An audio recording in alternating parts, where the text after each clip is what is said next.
What's going on, everyone? ANCAP24 here from playbook.gg. In today's video, we're going to talk a little bit about cover 3.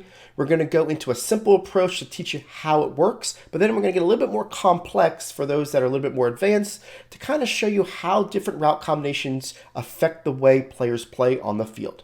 Now, if this is the first time checking out our channel and you want to win more games playing Madden, hit that subscribe button below. Don't forget to also click that bell icon to make sure you never miss any of our videos. Alright guys, so for this example, we're going to look at the play called PA Dive at the single back wing tight. This play for reference can be found in the Patriots playbook if you want to kind of test it on your own, but for the most part, it's really about route combinations that we want to talk about, not exactly the play itself. So we're going to call it, and what I want to do is talk about how to really look at the backside corner and understand how he's going to react, okay? So the backside corner, when I talk about this, is going to be the wide side corner, Gilmore, okay? His responsibility as a deep third defender is basically, if you look at the numbers, to the top of the numbers to the sidelines. So what I mean by the top of the numbers, basically the left side of the white ink all the way to the sidelines, okay? So in this instance, what we're going to do is we're going to do a flood concept. We're going to put B on a streak, Y on a drag, and we'll block our running back. So it's going to look like this.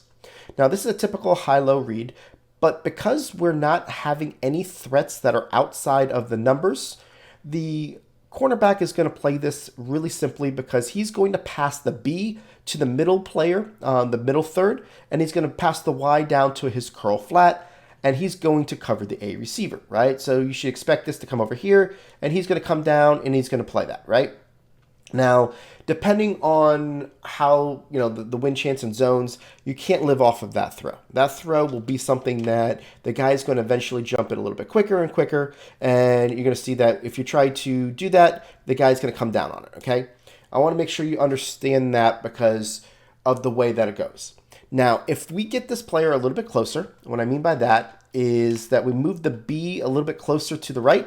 What you're going to see is the same thing. If I hike it in between the numbers and the hashes, you can see how this time he jumped on it a little bit quicker and makes the play, right?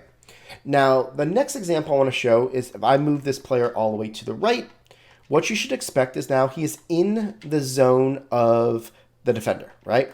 What that means is basically, even though he's on the top of the numbers, that is part of the third in which the cornerback will respect, and he could take him and drive him down the field, leaving the A open. So this is basically the basics of cover 3 on this route combination. I want to make sure you see that, and you would have saw that he would have been able to throw that ball if the guy didn't jump in the way. But let me go ahead and show it to you in instant replay and kind of drive the point that I'm talking about, right?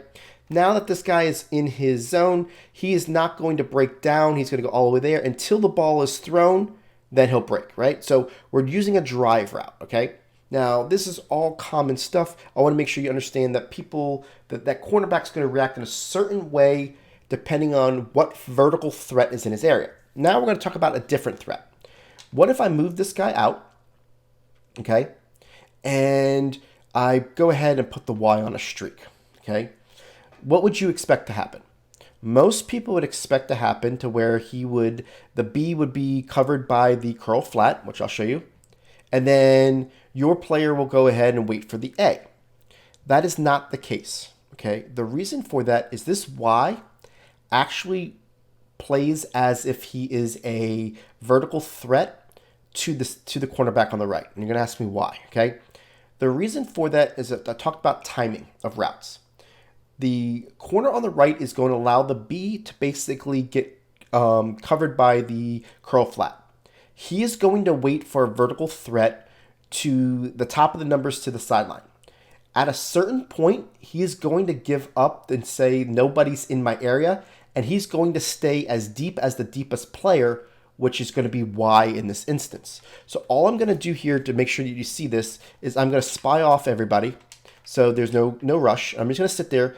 All I want you to do is basically look at the cornerback on the right and see how he just keeps on drifting back, okay? So watch how he's going to give up the B. He's not going to cover the A. He's going to drift. He's going to drift. He's going to drift. He's going to drift. He's going to drift all the way back to the end zone, okay? And the reason for that, again, is the timing of the routes in his zone, all right? So what you're going to see here is you're going to see that this cornerback gave up that this guy was only 5 yards vertical. So he's like, you know what? Curl flat, you can have him. and he's going to wait. You're going to see how he's going to back up, back up, back up. As soon as he turns his hip, see how he turns his hip there?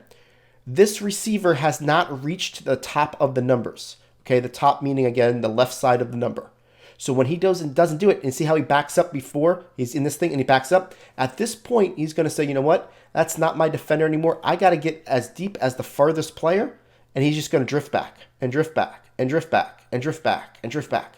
So you should be able to know that's how we basically break down a lot of the things that we do in all aspects of the field at Playbook GG. We are looking at the timing of routes, the amount of threats in a certain grid, how it affects people. It's really something that we study very, very intensely, okay?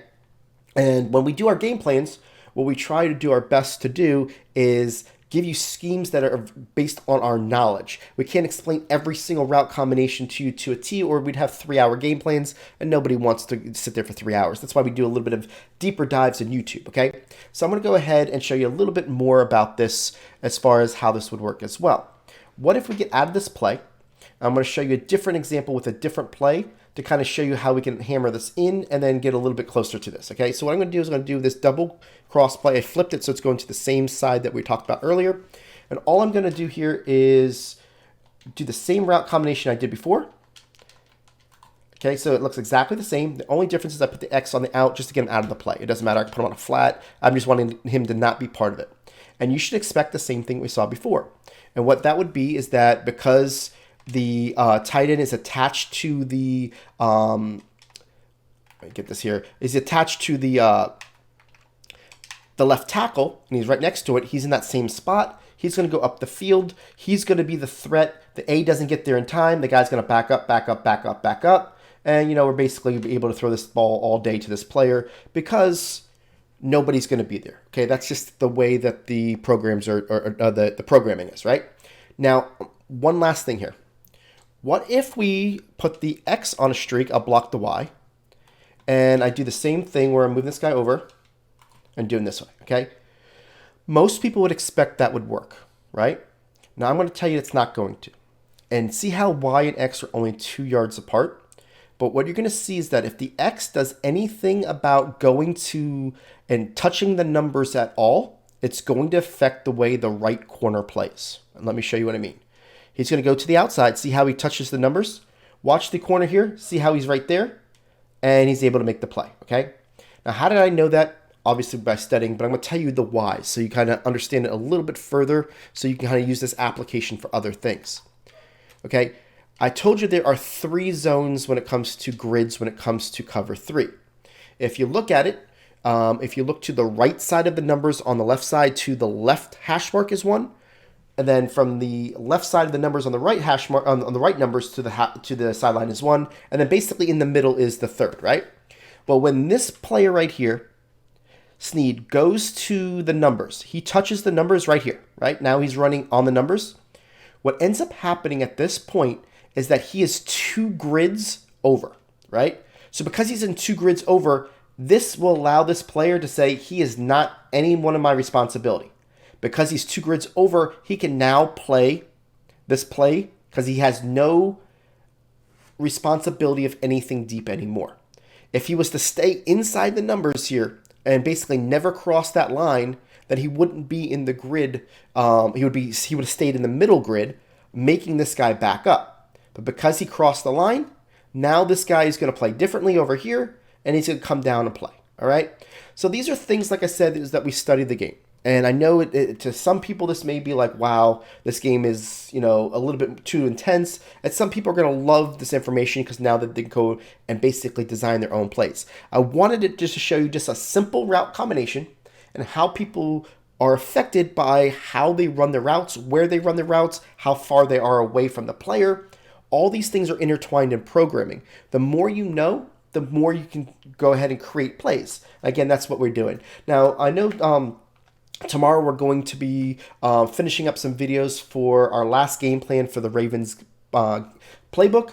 And we're going to show you something that nobody's done in cover 3 beater that basically is going to kind of take people by surprise. It's something that we take the grid effect into our studying, finding route combinations that cause different reactions to really have a lot of success. This is something that a lot of times we give like a little bit of a teaser when it comes to our game plans, so you guys can kind of see. This one's so powerful that we're not going to show the public. This is only going to be for our subscribers, and it's going to be something that, you know, if you are on the fence about wanting to check out our content and you struggle with cover 3, you're going to want to see this, because it's a route combination concept base that we could do with several different routes. That's really going to just open up your eyes, not only for the Ravens game plan, but any other playbook, because it is something that can be used in any playbook in the game. So I just want to kind of throw that out there, because it is something, you know, that, you know, we want to give everybody the most opportunity to understand what we do behind the scenes. And this is kind of just a nice way of showing you how we look at the game a lot differently than a lot of our competition, or just anybody in general. And if I could teach you guys a little bit of the grid method, that helps you at least understand and kind of create on your own. So I appreciate you guys, and we'll catch you on the next video. Now, if you like this video, go ahead and hit that subscribe button, and make sure you check out these videos below for the most helpful Madden tips. If you're looking to learn from the best players in the world, head over to www.playbook.gg for the most detailed game plans in Madden.